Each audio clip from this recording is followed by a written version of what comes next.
Salut à tous, j'espère que vous allez bien. Alors aujourd'hui, pour rester dans la même optique que la vidéo précédente et ajouter un peu plus à ce qu'on a déjà vu, je vais réaliser ici l'interface graphique du pendu grâce au module Tkinter et bien d'autres. Je vais essayer d'être le plus clair possible par rapport aux nouvelles méthodes et comme d'habitude, chaque fichier utilisé sera disponible via un lien Google Drive. Donc si tu es nouveau, abonne-toi et active la cloche de notification pour ne rien rater. Sur ce, c'est parti. Donc pour éviter une vidéo trop longue, j'ai décidé de faire le programme en amont.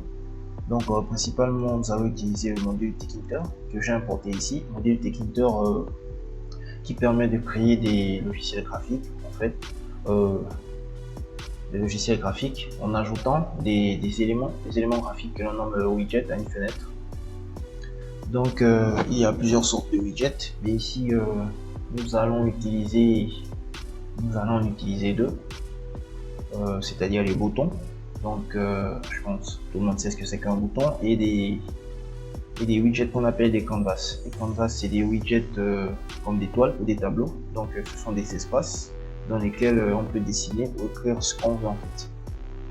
Donc je vais présenter le programme. Donc ici j'ai l'importation des différentes classes. Donc classe Tkinter. Ici j'importe random from NumPy. Donc j'importe la classe par random qui est incluse dans NumPy.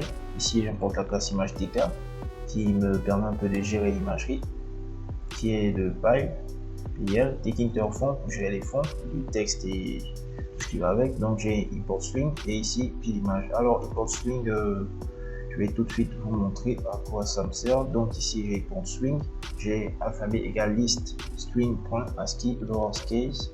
Donc cette manip là, elle va me générer en fait une chaîne de caractères composée de toutes les lettres de l'alphabet mais en majuscule. Ici j'applique ensuite la fonction list, donc ça va me créer une liste avec toutes ces lettres là.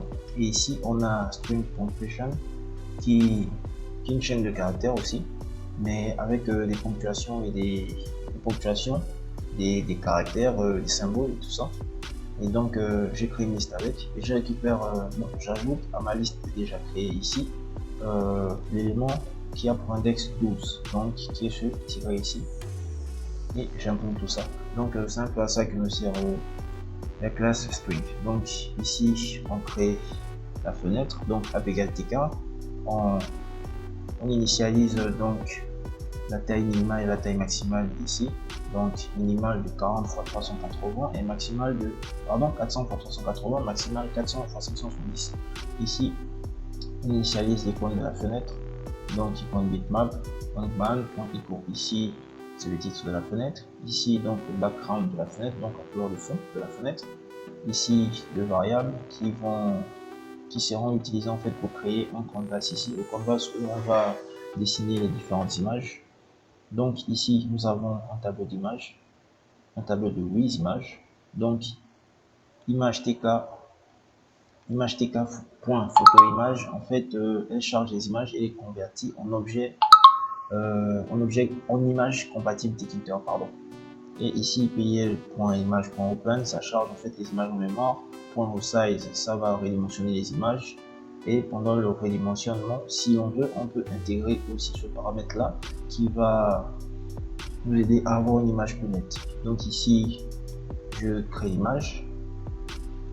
Bon, je vais dessiner une image dans le canvas avec cette fonction là, create image. Donc ici nous avons les 0, 0, donc ici c'est x et y. Donc ici j'ai onshore NW pour nord-ouest comme présenté ici. Donc on a nord-ouest en haut à gauche, ici nord-est en haut à droite. Donc N pour north, donc tout ceci c'est en anglais, E pour est, W pour ouest et on a S pour south, et ici aussi on a le centre. Donc si je mets 0 0 et nord-est, ça veut dire que l'image va commencer depuis ce côté là. Donc ici je gère l'affichage du canvas, ici je crée un frame, donc ça aussi c'est un widget Tkinter. Donc ici on met le nom de la fenêtre, bon, widget parent, la fenêtre parente, donc app ici qui a été créé plus haut, background white, Donc on enlève les bordures, donc BD égale 0, et on affiche aussi via la méthode pack. Je crée un deuxième frame qui sera dans le frame 2, ce frame là, qui sera dans ce frame là, et qui va contenir en fait tous les boutons qui vont simuler le clavier en fait. Donc ces boutons là que j'ai créé ici, et ici on a le fond f égale f.fond, family et vertical slant si on veut mettre italique. Donc ici j'ai créé mes boutons, je les ai mis dans le frame alpha et j'ai modifié le texte pour que ça affiche chaque lettre de l'alphabet. Ici j'ai l'option commande pour que chaque bouton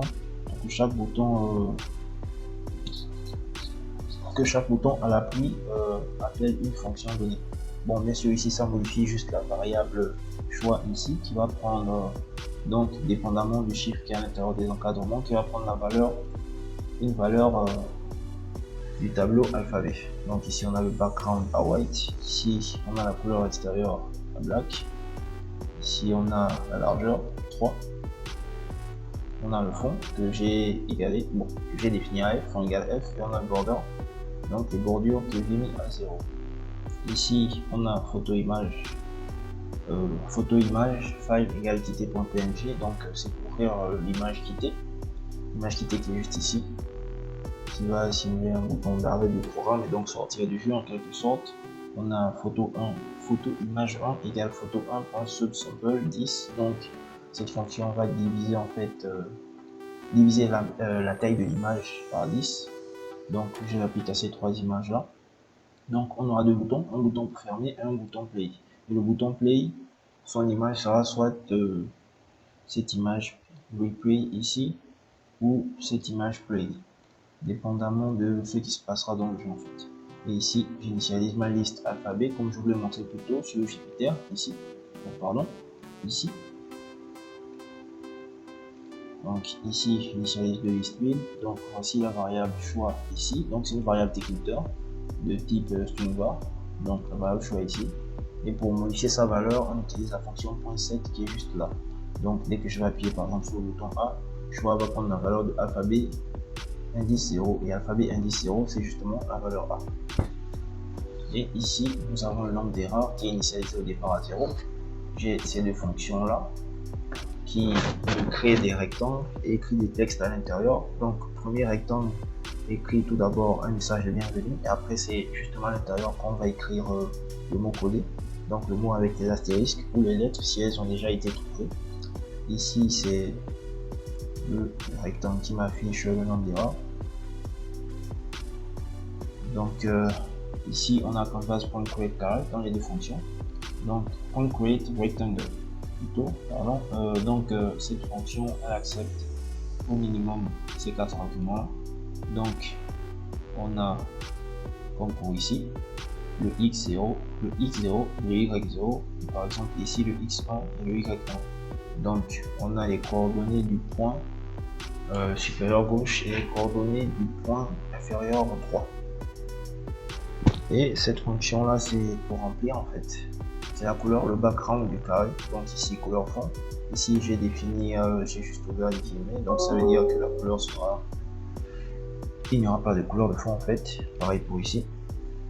Et c'est la même chose pour la couleur du texte, que j'ai juste mis là, qui est initialisé à black, qu'on prend ensuite modifier tout juste après. Ici c'est la fonction pour fermer, donc fermer le programme. Donc ici j'ai donné à la variable choix autant pour moi chaîne de caractères ferme, donc je vous dirai pourquoi tout à l'heure. Et ici système exit pour sortir de la fenêtre. Ici le contour d'index, l'index qu'on avait déjà vu dans la précédente vidéo. Donc ici la fonction commencer qui contient pratiquement un programme similaire à celui utilisé dans la précédente vidéo. Donc je pense que je vais pas trop m'attarder sur les débuts. Je vais plutôt, ah oui, j'ai oublié de préciser ici.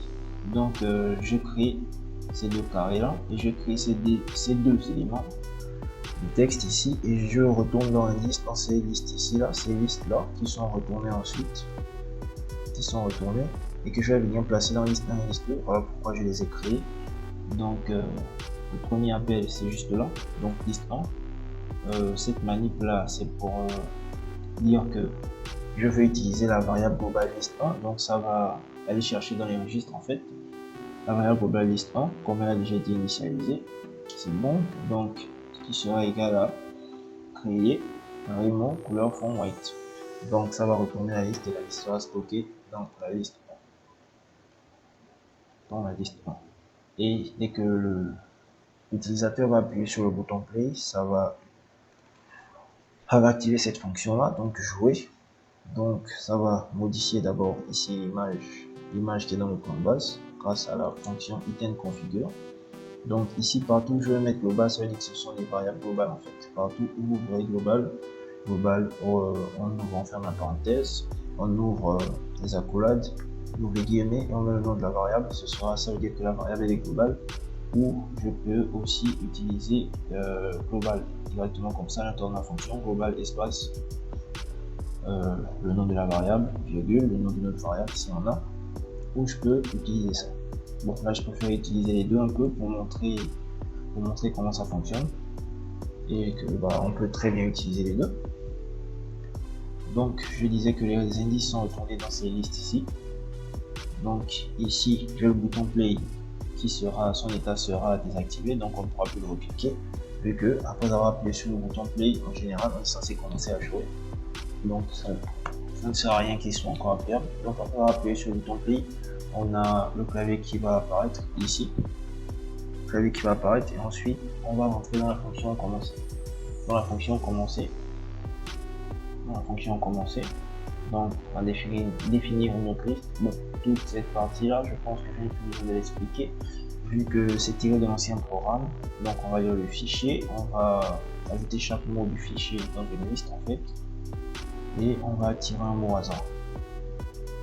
Donc ici en fait je supprime grâce aux index qui sont sauvegardés dans la liste 1 et liste 2, donc je supprime tous les textes et je réécris les textes. Je réécris donc ici le mot code et ici le nombre d'erreurs, et donc à chaque fois ce sera mis à jour dans cette partie là.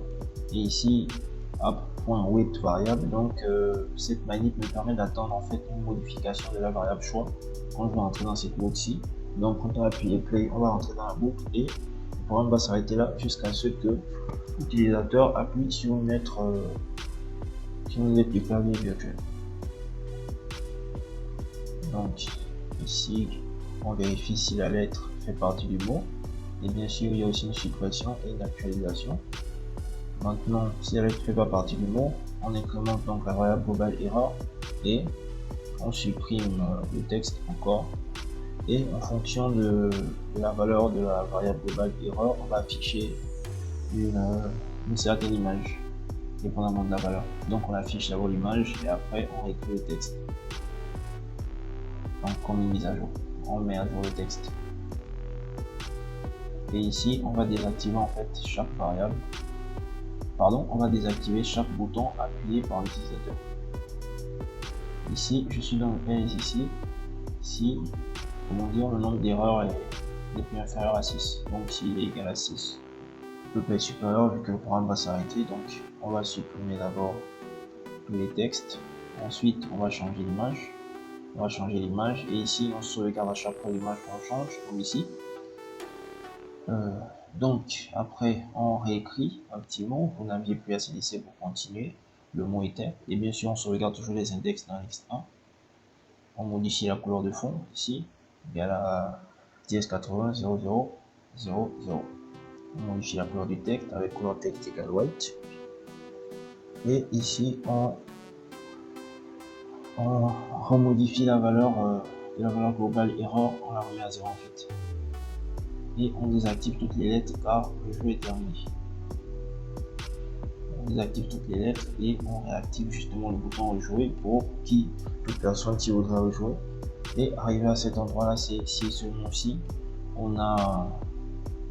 n'y a plus de mots en fait, et que le nombre d'erreurs n'est pas inférieur à 6, n'est pas supérieur à 6 pardon. Donc on supprime le texte et on modifie l'image, on la sauvegarde, on modifie le texte et on sauvegarde toujours les index dans liste 1. On modifie la couleur de fond. Et cette fois-ci est DS4D119FF. On modifie la couleur de texte et on désactive aussi les boutons et on réactive le bouton replay. Et on remet encore à 0. On remet aussi à 0 la variable globale error. Ici donc, c'est pas dans la fonction, ça c'est ce dont je parle au début. Ok, donc on est bon. Donc ici on va ajouter .config, c'est pour ajouter, lier cette fonction fermée au bouton ferme et la fonction jouer qui est ici au bouton play. Et ici on va gérer l'affichage en fait dans la fenêtre des deux boutons. Ici point protocole WM delete window fermé, c'est pour lier cette croix rouge qu'on voit ici. Vu qu'il y en aura une aussi sur la fenêtre, on va la lier en fait à la fonction fermée également. Et donc pour la fonction fermée, justement cette partie là, c'est pour modifier la variable choix en fait, parce que dès qu'on ne la modifie pas à cause de cette partie là, donc si on enlève ceci, le système va toujours sortir, donc la fenêtre sera détruite, mais comment dire, l'interpréteur Python va toujours tourner en arrière-plan en fait, parce qu'il va toujours attendre une modification de cette variable. Donc voilà pourquoi j'ai intégré ce petit bout de code là, donc il modifie d'abord la variable choix pour nous faire sortir de wait variable, et ensuite on peut fermer la fenêtre. Donc je pense que c'est tout, on a fait le tour. Donc par rapport à photo image et image TK photo image, la différence est que photo image ne gère pas en fait les images JPG, mais image TK ça fonctionne avec image TK en fait, il y a plus de possibilités, mais bon, il faut aussi plus de code comme vous le voyez ici, mais il y a des trucs qu'on peut quand même comment dire, simplifier. Donc justement, je pense que j'ai fait un petit test ici pour PNG, le JPG. Vous verrez que si je mets ici, si je mets en fait ici, non c'est pas là, c'est pas là, c'est pas là, c'est pas là, c'est pas là, donc je dois mettre ici, merci, JPG. Donc si je Python test.py, donc vous voyez we don't recognize data in image file Morgan merci .jpg, donc ça ne fonctionne pas, ça ne reconnaît pas en fait ce type de données. Et comme j'ai modifié, là ça fonctionne maintenant, ça ouvre bien les deux images, et donc là les deux images sont dessinées dans le canvas ici au milieu. Donc maintenant je pense qu'on peut tester le programme principal, donc Python .py. Donc voici le programme principal, le bouton play ici, donc l'image change, voilà, chaque lettre est désactivée, et ici j'ai intégré un petit point ici pour vérifier un peu ce qui se passe dans le programme. Donc si je me trompe ici, on augmente. Voilà, donc on avait pu ACDC pour continuer, monter un abandon, vous avez perdu, replay, donc vous avez activé tous les boutons, je peux essayer, donc voilà, bravo, vous avez trouvé le mot abandonnant, Monsieur Morgan est sauvé. Donc je pense que ça va faire le tour, donc ce sera tout pour aujourd'hui, j'espère que cette vidéo et le programme également vous a plu. Donc n'hésitez pas à partager, à lâcher un pouce bleu, à commenter, et surtout si tu es nouveau, n'hésite pas à t'abonner et activer la cloche de notification pour ne rien rater. Sur ce, je vous dis à la prochaine.